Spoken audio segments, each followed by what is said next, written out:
Okay, my name is Howard Eber. I am an alcoholic. I will serve as your co-host for this evening, and an honor to present my wife, our host for the evening, Kathy.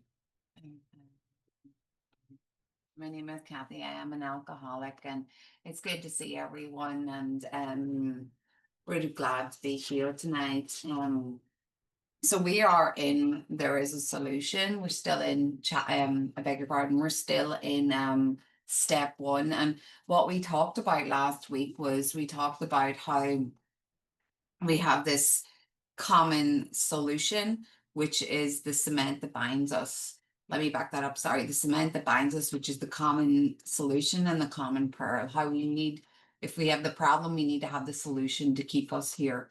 Coming in here with just the problem and no solution is not going to suffice. How this book gives us a way out from alcoholism. And for those who are affected around us, we'll see in later chapters, there's the family afterward, and then there's to the wives. And we also covered what type of illness this is and how it affects us and the people around us. And we talked about the people who can't help us, those normal support systems. But we then talked about the person or the people who can help us, which is the ex-problem drinker, which is the recovered alcoholic, which is an alcoholic that's went through this program, that's had this spiritual awakening, and is able to put the new man or the new woman in the hand of God by following this program. And we talked also about the 10 traits, if you want to call them, of being a sponsor, of being that person to help someone work the 12 steps. And we finished off on page 19, which was the sentence, after such an approach may take up their beds and walk again. We spent a couple of minutes on that. And now we're going to begin on the first paragraph on 19. And it says, none of us make a sole vacation of this work, nor do we think its effectiveness would be increased if we did. We feel that elimination of our drinking is but a beginning. A much more important demonstration of our principles lies before us in our respective homes, occupations, and affairs. All of us spend much of our spare time in the sort of effort which we are going to describe. A few are fortunate to be so situated that they can give nearly all their time to the work.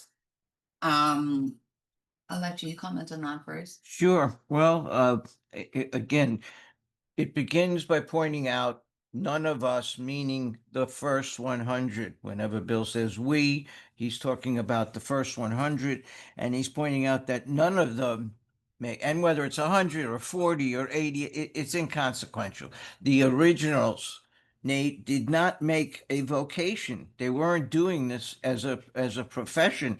They were doing this to stay sober. And he points out that the elimination of our drinking is but a beginning.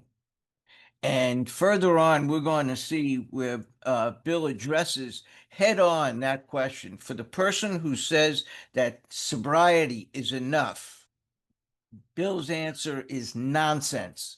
Nonsense. Sobriety is not enough. We feel a man is unthinking when he says that sobriety is enough. We need to do more than that. And a demonstration of our principles is what he's talking about in our homes and occupations, in our life. And here's another little thing to think about. Kathy read this sentence. All of us spend much of our time. You may want to add a few words there. All of us spend much of our time eating, breathing, and in an effort which we are going to describe, because the effort we're going to describe is every bit as important to the alcoholic in recovery as eating is, as breathing is. Working with others is critical to our survival. Um, and that's basically all for that paragraph. Yeah, I love this paragraph. And I hear this line, we feel that elimination of our drinking is but a beginning. It's really shared a lot. And I I I just can't even imagine if it was just to come in here and stop drinking and that's it, go and live your life. Like I really don't think I would get too far in my life, nor would I be anyway tolerable for the people around us. But it is saying that it's a beginning. Like we need to be sober to work these steps. And um and it talks about it's more important to show these principles, this way of living in our homes, in our jobs, and in our affairs. And if I can't show them in my home, if I can't um be well, quote unquote, spiritually fit in my home with my family, with my husband, it's not going to last very long. You know, I gotta, and that's sometimes the hardest place to practice the programs, from the front door to the back door or with our loved ones. Um, but and then again with my job, like again, if I just stop drinking and go in to do my job, I know what I'm like untreated. Like I am not going to do a good job, I am not going to get along with the people, I'm not going to be on time, all these things we see in the bedevilments too. Um, so I need something more of that. And you know, I just have a little note where it's wrote here that we spend much of our time in the sort of effort which we're going to describe. And like this was given to me, I believe, probably I wrote down from my sponsors. If I'm not inconvenienced, I'm not doing enough Mm, as a sponsor. Like, and I don't know about you guys, but that doesn't come first nature to me. I am a creature of comfort. But mm. the more I do it and the more I be inconvenienced, I don't have to like it. Easier it is to stay that way, and we get to help more people. And I love how it says if you're fortunate enough to be so situated that it can nearly give all their time to this work. Like we get I feel like today we get to have so much time. We are so fortunate to help Mhm. others to get what we have. You know, Right. back in the day it wasn't so okay. So if we keep on the way we are going, there is little doubt that much good will result. The surface of the problem will hardly be scratched. Those of us who live in large cities are overcome by the reflection that close by hundreds are dropping into oblivion every day. Many could recover if they had the opportunity we enjoyed.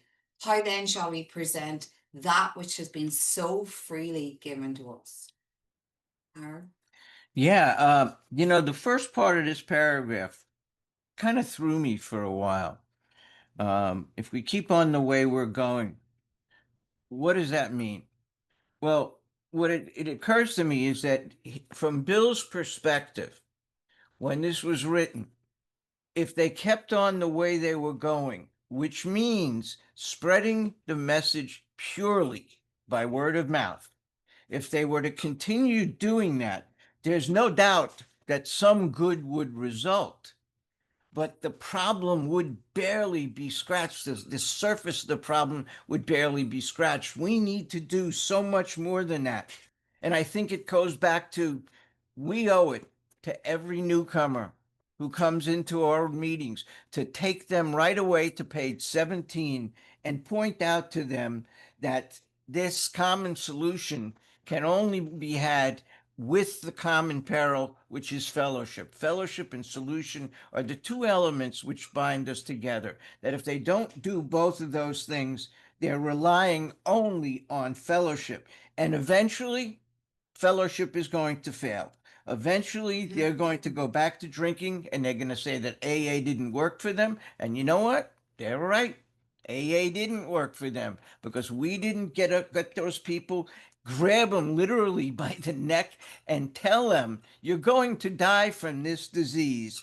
That if you don't work these steps, that's the solution that we have found. Not getting together for an hour at a time in a meeting. That's not the answer. And he finishes it in this paragraph by pointing out that hundreds are dropping into oblivion every day. Now he's talking about society. How about this? There are people dropping into oblivion at the back of every meeting you go to.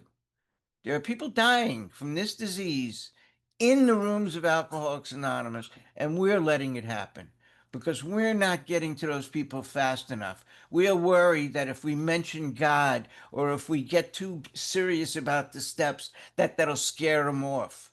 Don't worry about it. Alcohol will scare them back. If they're lucky enough, alcohol will scare them back. Don't worry about scaring them away. Tell them what needs to be done make sure they understand that they could recover if they have the opportunity that we have enjoyed. That's it. And when he says that we shall, how then shall we present that which has been so freely given us? That's the real challenge, is to reach those people. How do we get to those people? It's one thing to say, yeah, they're dying in the back of the room, but what do we do about it? What do we do about it? And Bill's going to be telling us about that. And incidentally, when he says we present, how then shall we present? It's an approach reference, because we're not waiting for them to come to us. We have to present the answer. We have to present the program to the newcomer. They don't know. They don't know. And if we don't approach them and tell them the severity of it and tell them the great news is we have found a solution that works for us. So, Kath?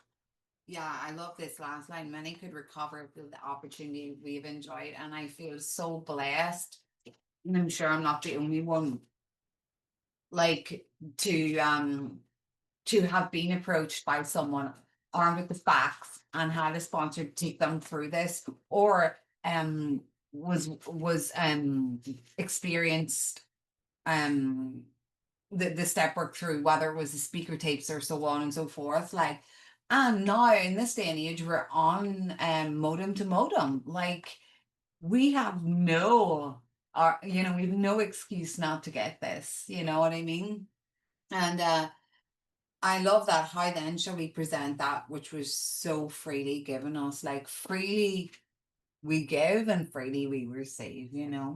And if I could add, how do we present? Kathy made the point. How do we present this? He starts out by saying that many, if we keep on the way we're going, which is by word of mouth, we'll do some good, but we really won't be doing the good that we could be doing. So what do we do about it? The next paragraph approaches it. The next paragraph explains what is it we do about it. If word of mouth is insufficient, we've got another idea for you. Okay. Yeah. We've concluded to publish an anonymous volume setting forth the problem as we see it. We shall bring to the task our combined experience and knowledge. This should suggest a useful program for anyone concerned with a drinking problem. And I love this. They're talking about how they're going to do it. They're setting forth the problem. What is wrong with me when I come here? And they're also giving their experience with the information. And they're telling me this should be helpful for you, right? Mm-hmm. And this is our experience, strength, and hope with working steps, with getting a spiritual awakening.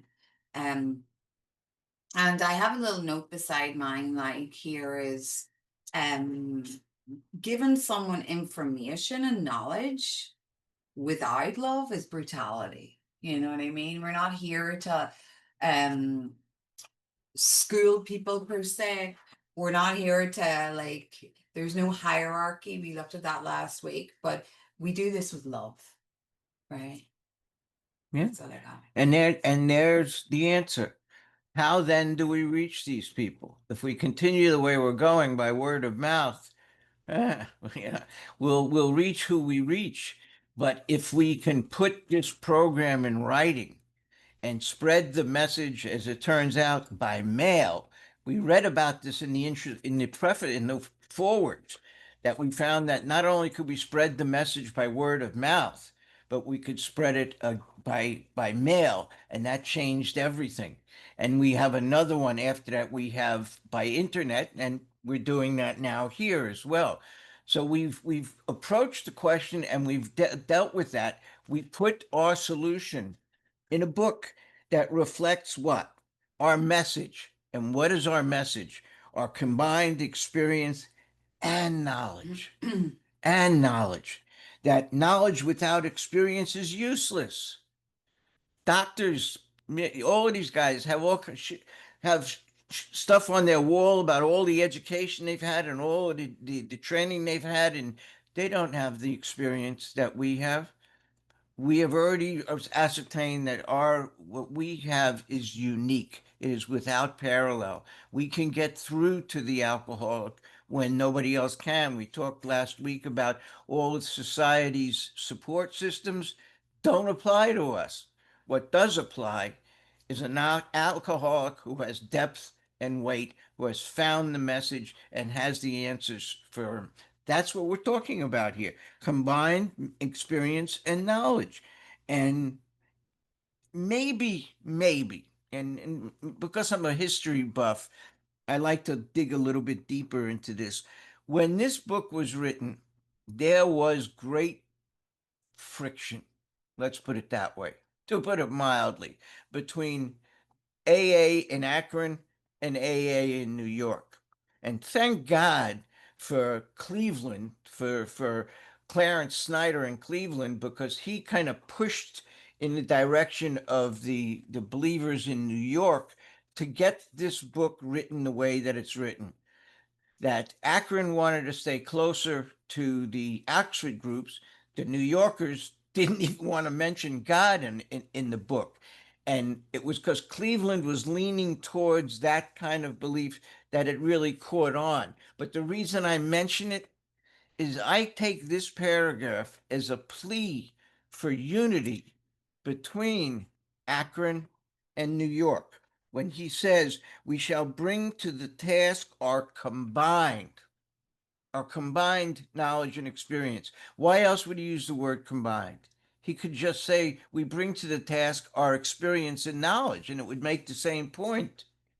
But the fact that he used the word combined tells me he's addressing everyone in Akron, everyone in New York, and everyone in Cleveland. Please get behind this project, this book, because this book is the answer. Now, maybe I'm reading too much into it, but there's importance to that word. So I just wondered, why did he say combine? What is he combining? Well, that's the only thing I think needed combining at the time. Okay, you want to continue? Mhm. Of necessity, there will have to be discussion of matters medical, psychiatric, social, and religious. We are aware that these matters are, far from their very nature, controversial. Nothing would please us so much as to write a book which would contain no basis for contention or argument. We shall do our utmost to achieve that ideal. Most of us sense that real tolerance of other people's shortcomings and viewpoints and a respect for their opinions or attitudes which make us more useful to others. Our very life, our very lives as ex-problem drinkers depend upon our constant thought of others and how we may help meet their needs. So quite a few things in this paragraph, and I like how they're prefacing it like we're going to be talking about medical things, religious things, psychiatric things, social things. We're not trying to arise controversy, but they're giving us a heads up. They know who their audience is. Um, and that's when it talks about of necessity, that's a must. They're saying like we must talk about these things. Um, I love this last long sentence at the bottom of 19 and up into 20 and the last sentence on 20. But this is one of the things I learned when I was new and going through the book. This is what I could actually start doing at this point in my program, was to have real tolerance of other people's shortcomings and viewpoints and respect their opinions, and that for some reason that gave me a sense of purpose because I was going to college. I didn't live at home, but I would see my family often. I'd be around others and I wouldn't know how to be, but I realized that I could just have tolerance for other people. I can respect their viewpoint. I don't need to get into it with them. And by doing that, I can be more useful. You see, the fact that I could be useful gave me a sense of purpose. When I came here, I hated myself. Like I felt useless. And this beautiful line, and I know it's talked about a lot, is our very lives as ex-problem drinkers depend upon our constant thought of others and how we may help meet their needs. This is so, so important. So recovered alcoholic, ex problem drinker, we have to always be thinking of others and how you may help meet their needs. Like that is just part of my medicine, like in like it talks about in my 10 step and obviously in my 12 step. But I have to constantly be thinking about how I may help meet their needs, not meet their needs, but help meet their needs. There's no days off. Yeah. And using the word ex-problem drinkers depends on our constant thought. That makes the word depends a must. It's a must. And for what it's worth, again, historically speaking, the words ex-problem drinker was not in the original text. In the first 11 printings of the big book, in the first edition, the first 11 printings, the wording was ex-alcoholics. And I think you could see why that was changed. There are several places in the book. We could point out a few if you like. We have one. Let's hold our place right here for a minute, and I'll show you the other two. Let's go to page 18. Page 18, paragraph 4, the italics. But the ex-problem drinker, that used to say, but the ex-alcoholic. And again, we're never going to be ex-alcoholics, so we had to change that to ex-problem drinkers. So that's one place on page 18. We already saw where it's mentioned on the top of page 20. It says ex-problem drinkers. Originally, it said ex-alcoholics. And then if we turn to page 151, now we're going way, way up.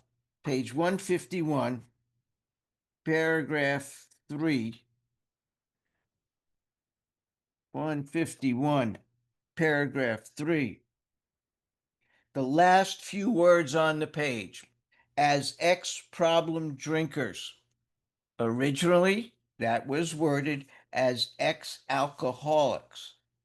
And again, if you want to be real specific, it was changed in the 11th printing of the first edition.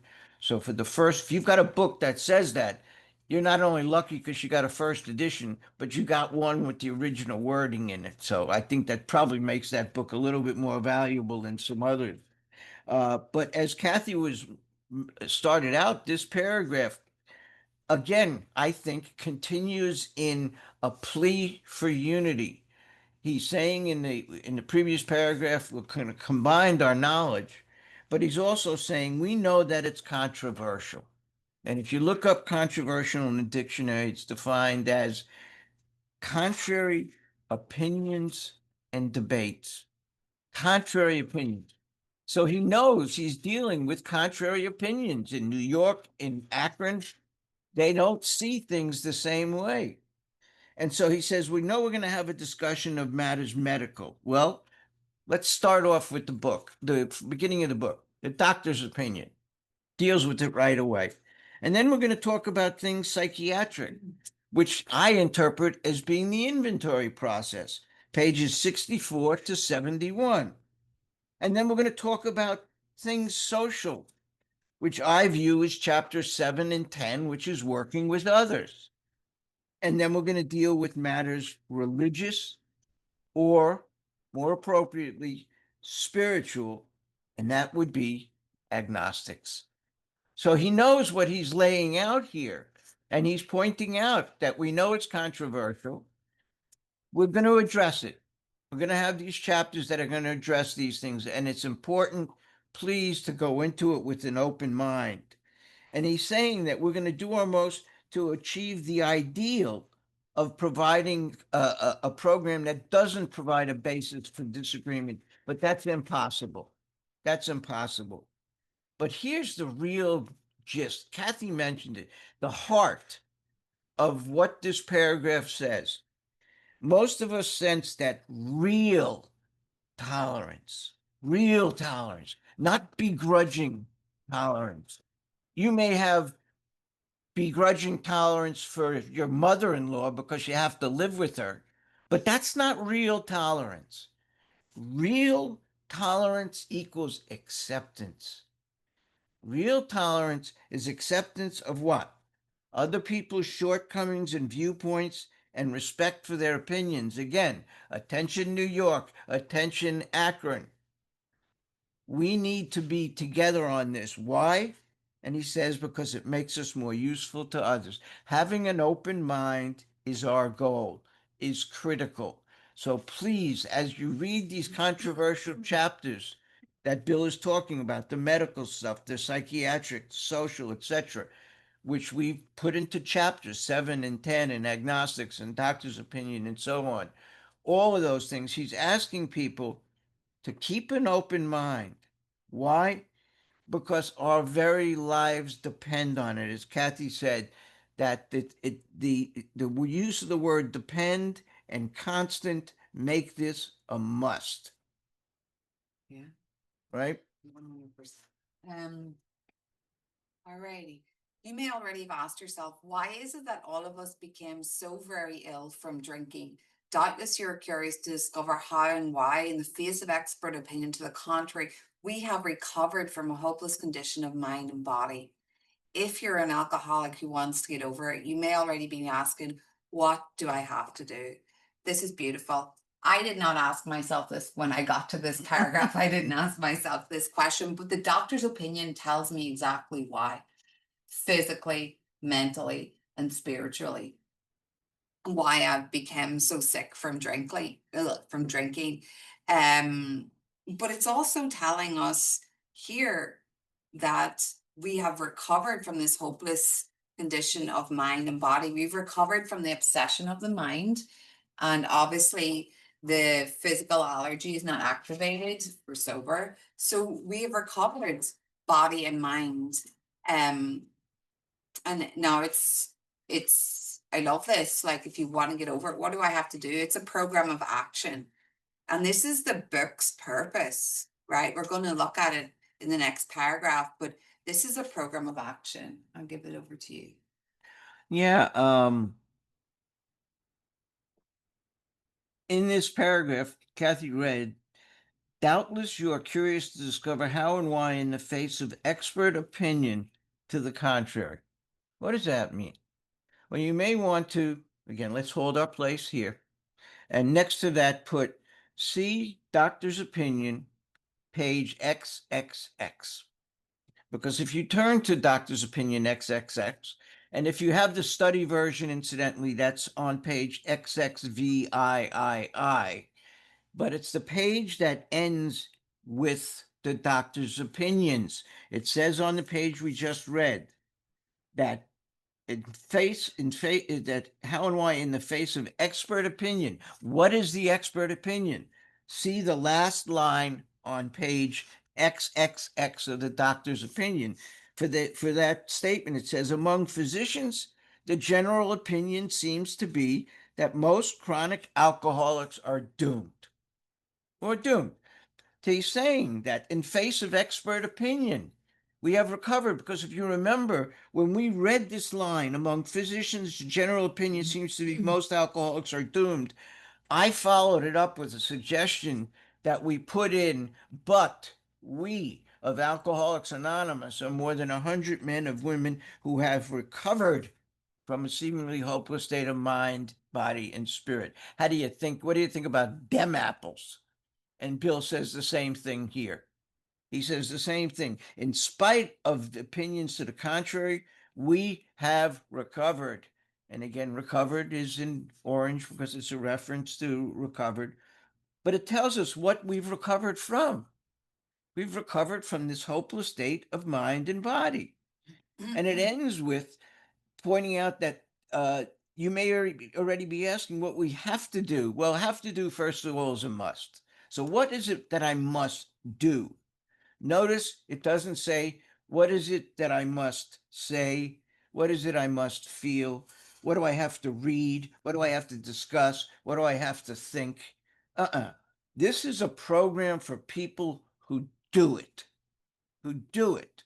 So the question is not, what do I say? What do I read? The question is, what do I have to do? It's a program for people who do. Simple.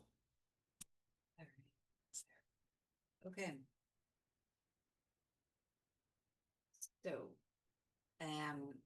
it is the purpose of this book to answer such questions specifically. So they've just told us what the purpose of this book is, to answer these questions specifically. What do I have to do to get over it? How do I get well? And it doesn't say vaguely, it says specifically, very, very specifically.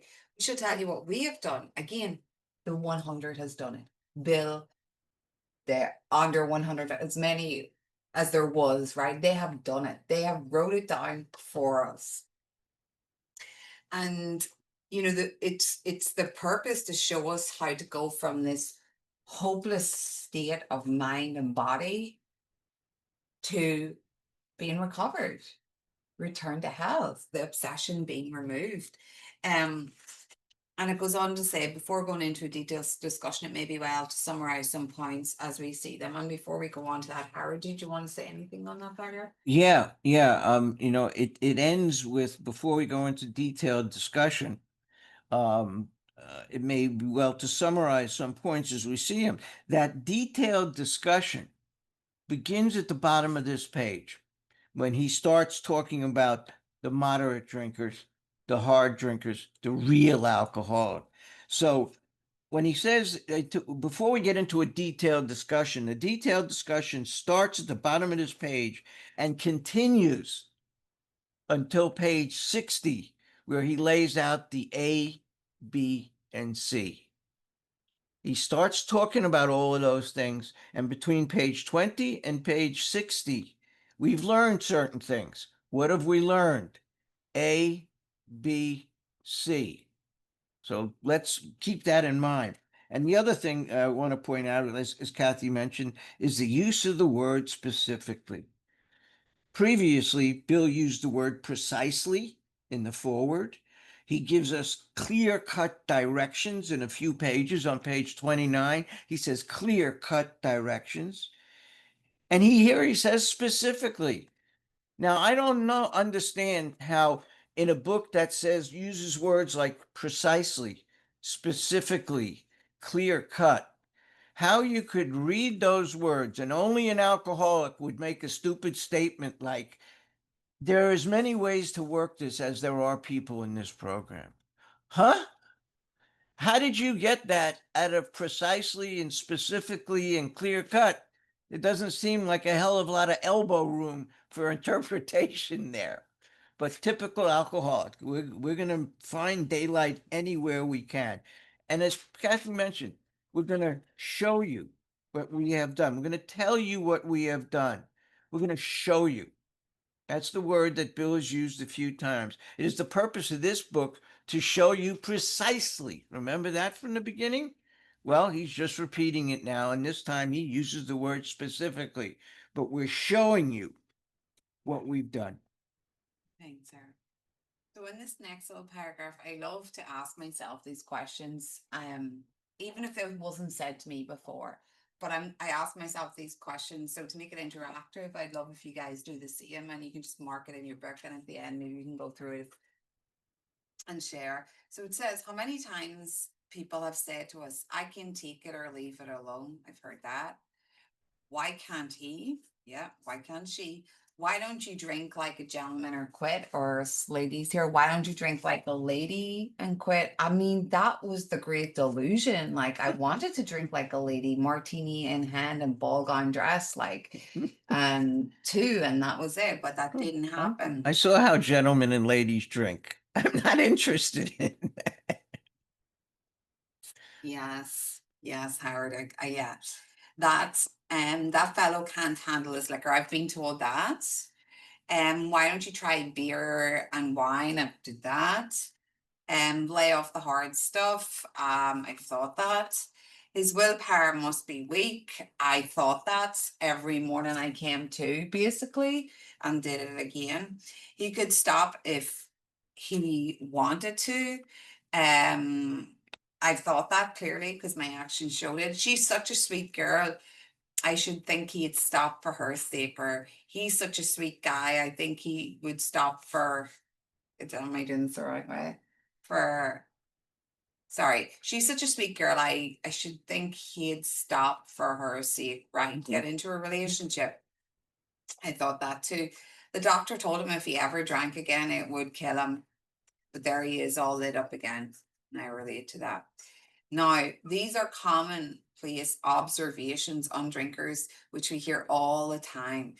Back of them is a world of ignorance and misunderstanding. We see that these expressions refer to people whose reactions are very different from ours. So these things that people say to us, these are non-alcoholics saying these things to us, right? Mhm. They're regular people, earthlings, whatever, normies. I don't even know if that's the word to call them, but they're not alcoholic. They don't have the physical allergy and they don't have the mental twist. Um, but they just don't understand.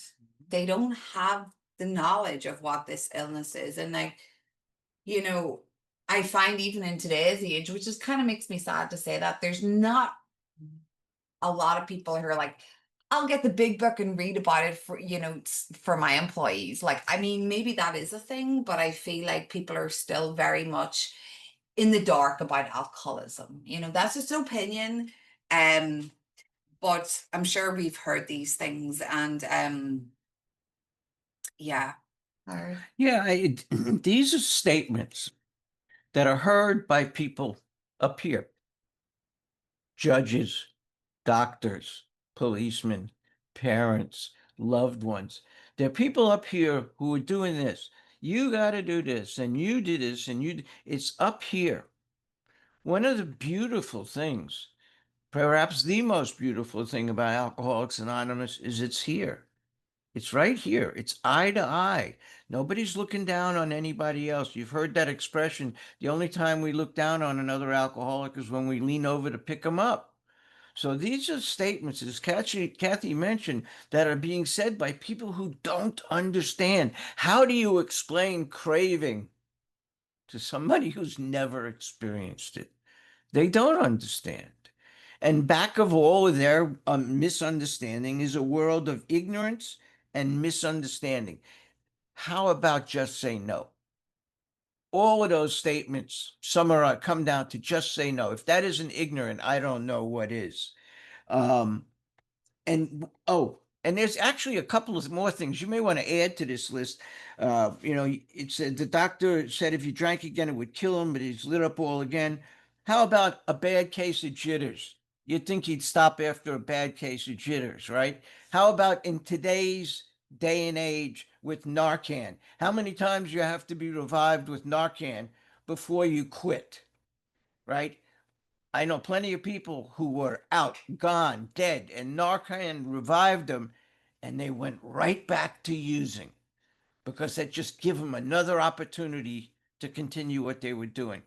But I think the most important thing to be said about this paragraph is bear in mind all of these statements and see how they apply to the next groups that we're talking about. We're going to talk about the moderate, the hard, and the real alcoholic. If these questions are thrown at them, would it have an effect? Would it make them stop? Would it make them slow down? Because if the answer is yes, then they're not real alcoholics. And that's what Bill is about to tell us. So bear in mind these questions. If they're presented to the people we're describing, what effect would it have? And you mentioned the detailed discussion, and it begins here. It begins that moderate drinkers have little trouble in giving up liquor entirely. If they have a good reason for it, they can take it or leave it alone. And I like to look at this as there's a couple of words in it really that jump out to me is the word entirely and reason. And they can take it or leave it alone. Like I could give up but not entirely, not forever. So entirely is a real important word there and good reason. Like I've had reasons to give up entirely, but I couldn't give up entirely. Like my brain does not compute with reason when it comes to the obsession. It just doesn't. Um, and I can't take it and I can't leave it alone. There probably was a time when I started drinking earlier that I didn't really think about, okay, I'm not going to be drinking now till 3 weeks from now. Like I didn't think of it like that, where the obsession hadn't kicked in. But as time goes on, we knows what happens. And then it talks about then we have a certain type of hard drinker. He may have the habit badly enough to gradually impair himself physically and mentally. It may cause him to die a few years before his time. If a sufficiently strong reason, ill health, falling in love, change of environment, or the warning of a doctor becomes operative, this man can stop or moderate, although he may find it difficult and troublesome and may even need medical attention. So there we're talking now about the hard drinker. And I thought I was a hard drinker. Like I was kind of very focused on this paragraph and I came here. I'm like, maybe I'm just, going too hard at it. Maybe these things just kind of happen to me. But again, another key word here, there's two words really, is if a sufficiently strong reason, like one of these reasons, just one, not all of them, um, becomes operative, I can either stop, it's like a sign, like stop, or the one that baffles me is moderate. Mm. Like, what is that about? Like, I don't know moderation. To moderate something means to keep in bounds, to keep it in control. And that was the great delusion, that I could control my drinking, but I couldn't. So this for me was not going to diagnose me as a hard drinker. I did the falling in love. I did the change of environment. I got the warnings from the doctor. You need to stop. You got some problems. And I just couldn't. You know, I just couldn't. And yeah, hard. Well, yeah, and if you consider these questions that are posed, if they're presented to the moderate drinker, it would make them stop because they can take it or leave it alone. In other words, what does that mean? They can take it or leave it alone. It means no allergy, no obsession. That's it. They can take it or leave it alone. What about the hard drinker? Now that's the person who may drink like us, may get in trouble like us, may get jammed up like us. But when an adequate reason, singular, instantly, notice that it says, if a sufficiently strong reason. With real alcoholics, you got to pile up reason after reason after reason and we'll still deny it. But this guy, if one of those things that are mentioned on the previous page presents itself, he may have some difficulty because let's face it, some of these chemicals we use are addictive by nature. So we may have formed some kind of physical dependency, some kind of physical addiction to it. But with the proper medical help, detoxification, they can detoxify and technically use like anybody else down the line because they don't have the allergy, they don't have the obsession. They can stop or moderate, even though they may need some medical attention. I think that's a good place to stop. I don't want to go into this and have to wrap it up really quick and go into Jekyll and Hyde. So I think we wrap up in a couple of minutes for maybe some questions, some sharing of experience, or whatever's on your heart. Any comments? You know what? Before we do that, Rob, can you put up the thing I gave you on the three types of alcoholics? Just Perfect. Yeah. just to kind of summarize what we've been talking about and get a look at what we're going to be talking about in the next week. There we go. The three types of alcoholics that we've just described. Um, can we blow that up a bit? Let me see if I can get, there we go. Um, Perfect. Thank you. Three types of drink. There's the moderate drinker. They have little trouble giving it up. Why? No obsession, no allergy. It's, it, they can take it or leave it alone. They have little trouble giving it up. Then there's the hard drinker.